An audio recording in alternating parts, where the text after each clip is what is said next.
Quantos de vocês, quando oram, às vezes, ou até mesmo em grande parte do tempo, tem essa vaga sensação de que ainda há algo que falta, que você não fez, que você deveria ter feito? Ok. Sabe, o diabo não quer que nós oremos com confiança. Ele quer que oremos com medo, com dúvida e se perguntando. Eu costumava ter exatamente a mesma coisa por esses anos em que tenho orado e continuarei a orar. Eu costumava ter esse sentimento regularmente também, bem sabe, eu deveria ter dito mais, talvez eu não tenha orado pela coisa certa, ou talvez eu não tenha falado da maneira certa e... Assim, muitas vezes, quando eu continuo tendo esse repetitivo problema que eu sei de acordo com a palavra que não é certo, veja, não importa como nós nos sentimos, se o que nós sentimos não está de acordo com a palavra, então o que sentimos é errado e a palavra está certa. Amém? Então, por exemplo, se eu peço a Deus que me perdoe por algo que eu fiz de errado, eu ainda me sinto culpada, então eu sei que a culpa é uma mentira, a palavra de Deus não é uma mentira. Porque se eu pedir e eu recebi, então Deus é fiel, assim não importa como eu me sinta. A palavra de Deus é que é certa. Enquanto continuarmos a viver de acordo com nossos sentimentos, sem nem mesmo enfrentar as mentiras do diabo, mas apenas andar por aí se sentindo dessa maneira, então o inimigo sempre vai ter uma mão superior. Então eu decidi, se eu vou orar, então eu não vou passar tempo depois de orar sentindo como se as minhas orações fossem inúteis. Então eu quero chegar ao cerne disso e descobrir o que está acontecendo. E uma das coisas que eu senti que Deus me mostrou foi que eu compliquei isso. E eu pensava que dependia do período de tempo ou eloquência no que foi dito, mas ele ensinou-me que a oração eficaz, a oração transformadora e dinâmica, pode ser tão simples, tão incrivelmente simples. Você sabe, eu tenho um bisneto e Jeremias tem 3 anos, e a sua mãe, uma noite, teve uma dor de estômago muito forte. Ela estava deitada na sua cama, se dobrando de dor, e ele se aproximou, colocou a mão sobre ela e disse que ia orar por ela. E ele disse: Jesus, mamãe, tá dodói. Amém. Mas escute, ela disse que quase que imediatamente a dor parou e ela se sentiu melhor.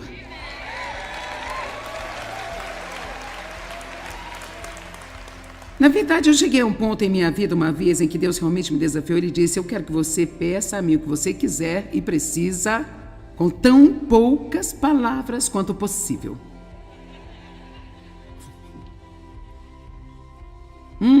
É mais fácil do que pensamos. Sabe, e é duro quando você faz algo errado, você dizer: Pai, eu sinto muito, perdoe-me por isso, obrigada. Mas nós dizíamos: oh Deus, oh, por favor, perdoe-me, por favor, perdoe, por favor, me perdoe, Deus, eu prometo que eu nunca mais vou fazer isso de novo. Sim, você vai. Nem sequer desperdice seu tempo fazendo promessas que não vai cumprir. É melhor dizer: certamente eu farei isso de novo se o Senhor não me ajudar. Então, por que não aprendemos que o poder da oração não está em quantas palavras, ou no quanto é eloquente, ou o tempo gasto, mas acredito que são 2 coisas. Eu acho que é a fé. Eu acredito que Deus ouve a mim. Eu acredito que Ele se preocupa comigo, Ele quer ser envolvido em minha vida. Bem, eu não posso ler a Bíblia e não acreditar nisso. E eu penso que a oração deve ser sincera. Você vai ver na Escritura hoje que a Bíblia diz que a oração fervorosa e eficaz de um homem justo pode muito, disponibiliza um tremendo poder. Eu amo isso na Amplificada. Quando nós oramos, então um tremendo poder é disponibilizado. Tremendo poder é disponibilizado. Eu já sei aqui hoje que eu vou orar para pessoas que têm problemas nas costas. Deus colocou isso no meu coração e assim, quando orarmos hoje aqui, quando estivermos todos de acordo, Um tremendo poder vai ser disponibilizado. Mas não depende só de mim. Você vai precisar lançar a sua fé também e dizer: eu recebo isso. Em nome de Jesus. E em seguida, se você disser: bem, nada aconteceu. Sabe onde geralmente perdemos a nossa fé? Enquanto estamos esperando. Nós podemos orar em tal fé, e podemos ficar muito animados e ter a fé quando vemos uma manifestação.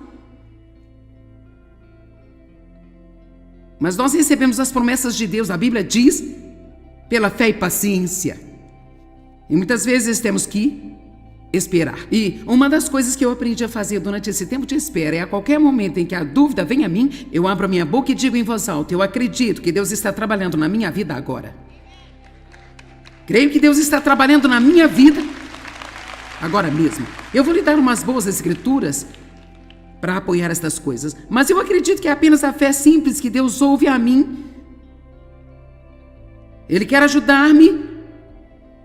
E também, então, apenas sendo sincero sobre o que você está orando. Eu acho que isso requer um foco. Quantos de vocês aqui acham que é extremamente difícil até mesmo se concentrar por 10 minutos em oração?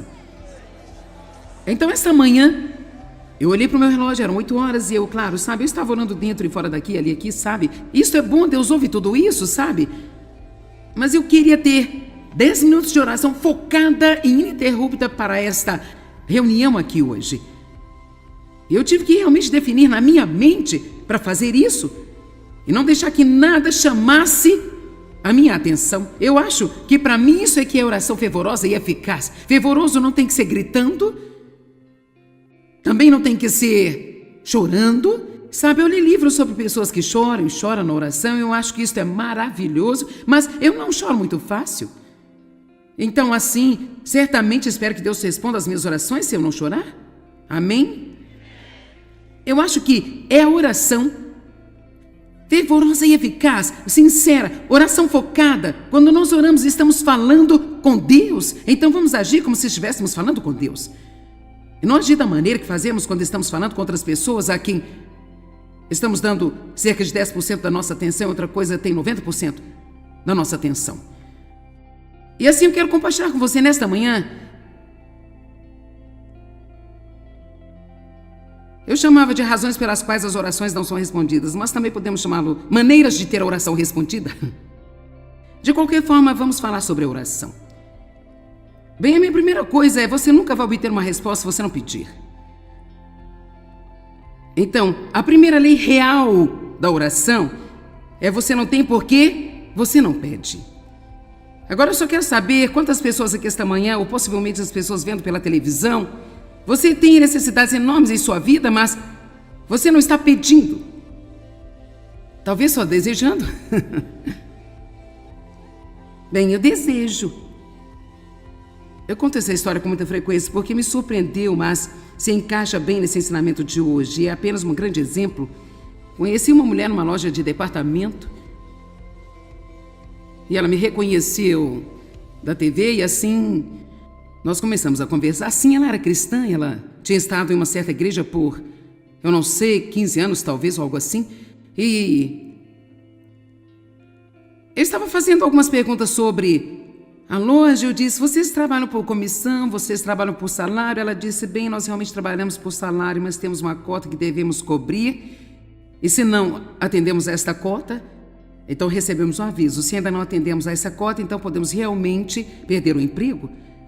E para mim isso realmente é algo fácil de resolver por causa do que eu aprendi na palavra de Deus. Então eu disse: bem, por que você não ora para que Deus lhe dê favor? Para que as pessoas que vêm ao shopping venham até você para fazer suas compras. Então ela olhou para mim como alguns de vocês estão me olhando agora.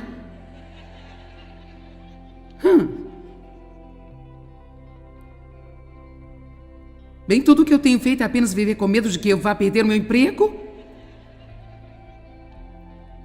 E ela olhou para mim e disse: bem, seria certo orar por algo assim? Eu disse: querida, Você pode conversar com Deus sobre tudo e qualquer coisa que lhe diz respeito. E, sinceramente, se eu precisasse cumprir minha conta no trabalho e tudo que eu precisasse fosse alguns clientes vindo em minha direção, então por que não pedir a Deus para enviá-los em minha direção? Bem, se isso não for a vontade dele, bem, então não se preocupe com isso, não vai conseguir. Não vai ser tão difícil hoje. E nós vamos aprender que precisamos orar segundo a vontade de Deus. E sabe, você pode jogar fora o se for da sua vontade tanto quanto quiser. Eu não sugiro fazer isso se isso for algo que você sabe que está na palavra de Deus. Eu não acho que você precisa orar a Deus se é a sua vontade, salve o meu filho. Eu acho que é bastante óbvio, mas... sabe, eu deixei de lado todas essas coisas. Eu não me preocupo com essas coisas mais. Eu tenho um relacionamento com Deus, eu confio nele, eu creio que ele confia em mim. Eu não quero qualquer coisa que ele não quer que eu tenha. Mas eu vou orar como mulher selvagem louca por tudo que eu posso pensar e querer. Amém? Porque se é algo que qualquer um pode ter, eu vou pegar um pouco disso. Você ouviu-me? Bem, quem você pensa que é? Ninguém? E essa é a beleza da coisa, absolutamente tão indigna, menos do que nada, uma ninguém. Mas quando Deus faz as coisas para os ninguéms, é quando vemos a sua glória.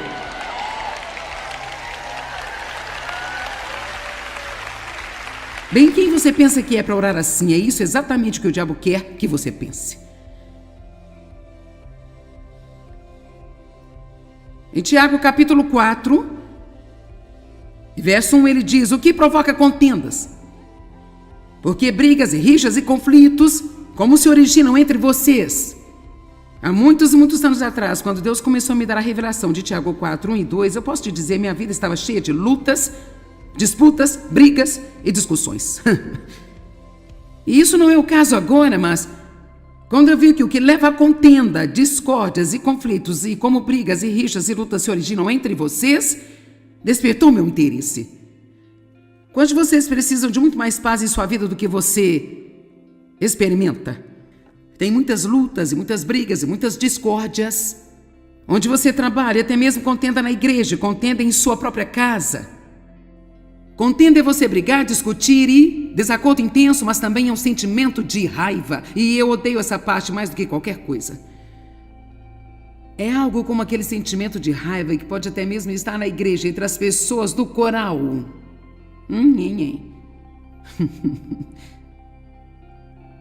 Vamos. Bem, eu acho que deveria ser a líder de louvor. Eu canto melhor. Ela não consegue nem sequer cantar de maneira decente. Eu tenho uma grande voz. Vamos lá. E diz ele, qual é a causa de tudo isso? Deus nos chama para a paz. Jesus disse, minha paz eu deixo com vocês. Use seus sapatos da paz. E ele também está dizendo, não surgem elas de seus desejos sensuais? Então são desejos carnais e corpóreos. Então, vamos simplificar, é uma coisa que queremos. Pode ser uma posição, pode ser uma promoção. São as finanças, é querer o que a outra pessoa tem. Tiago 4:2. Vocês têm inveja e cobiçam o que outras pessoas têm. E seus desejos não se satisfazem. Assim ele está dizendo, você não consegue o que quer e nunca vai conseguir. Assim você se torna um assassino porque odiar é assassinar no que diz respeito aos seus corações. Agora vamos falar sobre a área cinzenta por um minuto. Você diz, bem, eu não odeio ninguém. Mas você os ama? Bem, não, eu não diria exatamente isso, mas eu realmente não os odeio. Bem, sabe ou não, vejo quaisquer outras opções na Bíblia, é assim como...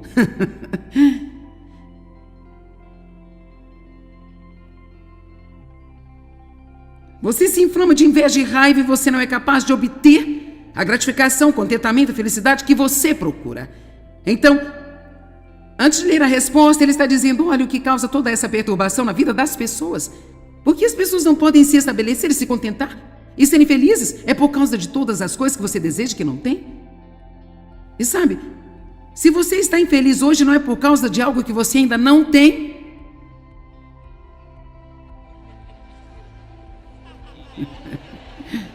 Se for muito profundo para você, nós podemos ir devagar. Por quantos anos eu fui infeliz porque o meu ministério não era grande como eu queria que ele fosse, gente? Muitos anos. Quer saber? Estamos numa viagem. E a vida, irmão, não é apenas sobre o destino, é mais sobre a viagem do que qualquer outra coisa. E você precisa aprender a aproveitar a sua viagem. O que significa que enquanto eu estou indo em direção ao que eu penso que eu quero, Deus pode realmente fazer tanto na minha vida, e eu vou perceber quando eu chegar lá que isso não é nem mesmo o que eu queria.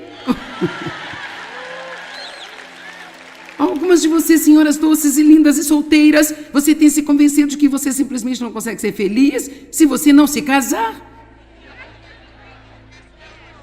E algumas de vocês que estão casadas por 30 anos está convencida de que não pode ser feliz se tiver que permanecer casada. Mas eu só estou dizendo que não importa o que temos, a menos que aprendamos a nos contentar com o que Deus tem nos dado no momento. Eu disse que a menos que aprendamos a nos contentar com o que Deus tem nos dado no momento, eu amo o que o apóstolo Paulo disse. Ele disse: eu aprendi a ser contente. E a Bíblia Amplificada diz: satisfeito ao ponto de não estar perturbado, não importa o estado em que estou. Agora ele não disse satisfeito ao ponto de nunca querer ver a mudança. Você pode querer mudança, querer que as coisas sejam diferentes em sua vida. Você pode também querer se casar, mas você não tem que ser infeliz até que você se case.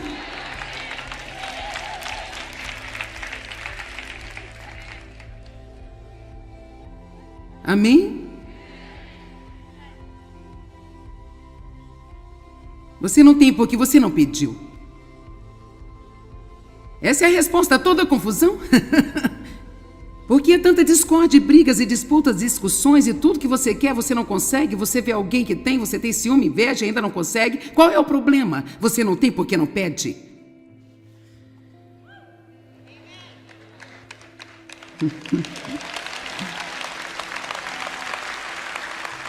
Bem, eu não sei sobre você, mas quando eu li isso há muitos anos atrás, eu te digo uma coisa, eu estava em tantas obras da carne, gente. Sabe o que são obras da carne? É nós tentarmos fazer o que somente Deus pode. Posso dizer-lhe, se você está tentando mudar a pessoa com quem você está casado, não vai funcionar. Não funciona. Você poderia humildemente ir a Deus, sublinhando humildemente. Você poderia humildemente ir a Deus e dizer: agora, Deus, eu sei que eu tenho muitos problemas. E se eu estiver vendo isso errado, então, ignore-me. Mas eu estou pedindo a você, mude o Dave.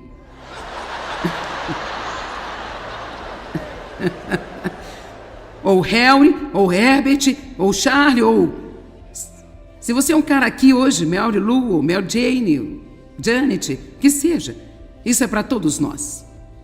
Tentamos mudar os nossos filhos. E se você tem 4, todos os 4 são diferentes. Queremos que sejam como nós e nós nem gostamos de nós mesmos ainda. E rapaz, não seriam pesadelos se todos na sua casa fossem como você?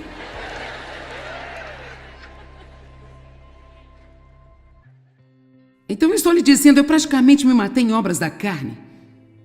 E quando eu vi esta escritura, a alegria de Deus encheu minha alma. Você não tem por que não pede. Agora há um pouco de medo nisso. Porque então vem esse pensamento: bem, e se eu quiser, mas Deus não quiser que eu tenha? E se eu quiser, mas Deus não quiser que eu tenha? Talvez seja melhor eu continuar a tentar obtê-lo mesmo, no caso dele não fazê-lo. Sabe, nós vamos orar, mas a gente sempre tem um segundo plano, é ou não é? Apenas no caso de Deus não fazer, temos uma espécie de segundo plano. O plano B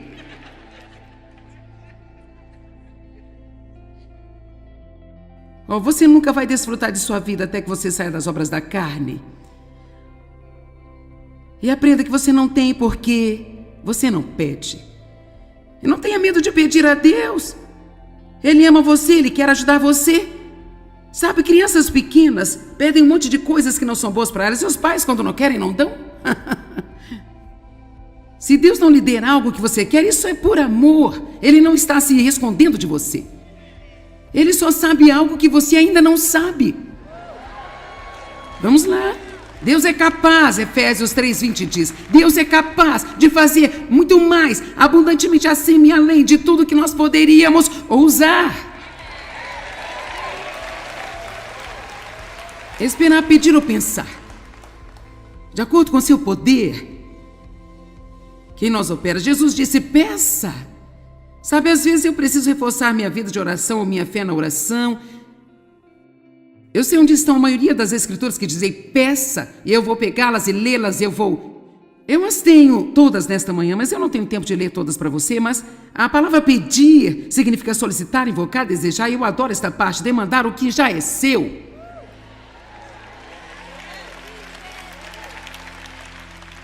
O nosso Deus já proveu tudo que nós precisamos.